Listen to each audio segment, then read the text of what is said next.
আমি তো ভয়ে ঢুকুম না যে সুরঙ্গের মধ্যে, যদি আমার দিকে মাইরা ফেলায়। এখানে পয়সা থাকে, মনে করেন মোবাইলটা সুযোগ মতো থাবা দিয়ে নিয়ে এই সুরঙ্গের ভিতরে ঢুকা যায়। এই মোবাইলটা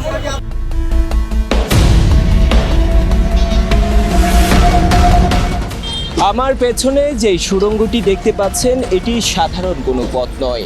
অভিযোগ রয়েছে যানজটে আটকে থাকা দুর্ভাগা যাত্রীদের কাছ থেকে মোবাইল কিংবা মূল্যবান জিনিসপত্র ছিনিয়ে নিয়ে এই সুড়ঙ্গেই আশ্রয় নেন ছিনতাইকারীরা। বাসের থেকে যারা মোবাইল নিয়ে পায় একটা সুরঙ্গ আছে রাস্তার পরে লই এই থাবা দেন জায়গা।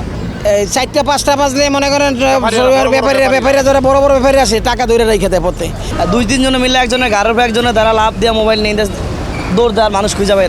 দর্শক, সুড়ঙ্গের যে ভিতরের যে চিত্র সেটি যদি আপনাদেরকে দেখাতে চাই, সেখানে কিন্তু আমরা দেখতে পাচ্ছি যে থাকার জন্য কিন্তু আমরা দেখছি যে এখানে একটি পর্দা টানানো হয়েছে এবং এই পর্দার মাঝখানে যে অংশটি রয়েছে সেখানে কিন্তু নানা অবৈধ যে কর্মকাণ্ড সেটিও কিন্তু হচ্ছে।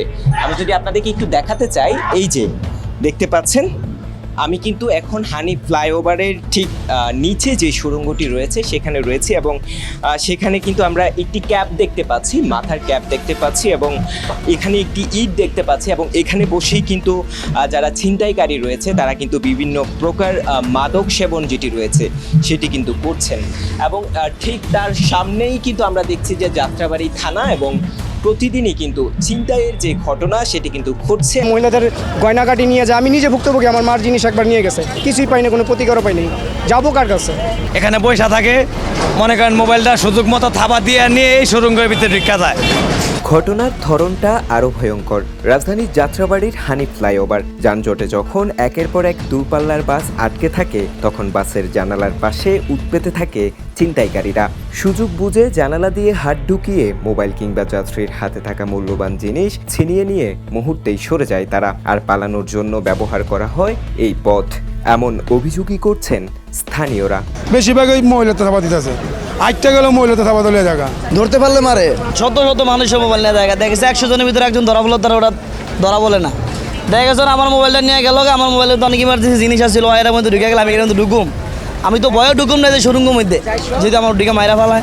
এই অভিযোগের বিষয়ে জানতে দ্য নিউজ টিম ছুটে যান যাত্রাবাড়ি থানায়। অফিসার ইনচার্জ মোহাম্মদ রাজু জানান, গত মাসে প্রায় 131 জন ছিনতাইকারীকে গ্রেফতার করেছে যাত্রাবাড়ি থানা পুলিশ। আমরা গত মাসে 131 জন ছিনতাইকারী প্লাস ডাকাতির সাথে যারা ইনভলভ, এরকম 131 জন আমরা মানুষকে গ্রেফতার করেছি এবং এদের প্রত্যেকেরই বিভিন্ন মেয়াদে মোবাইল কোর্টের মধ্যে সাজা হয়েছে এবং মামলা অনেকেই বিভিন্ন মামলায় গেছেন। আমরা সফল হয়েছি যে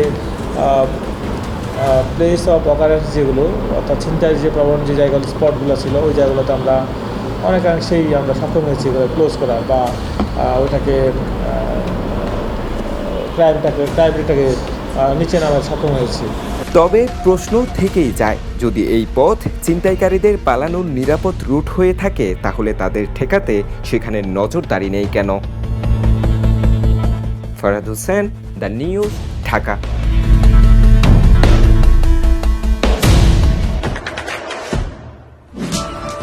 দেশে দেশে সবার সাথে দ্য নিউজ।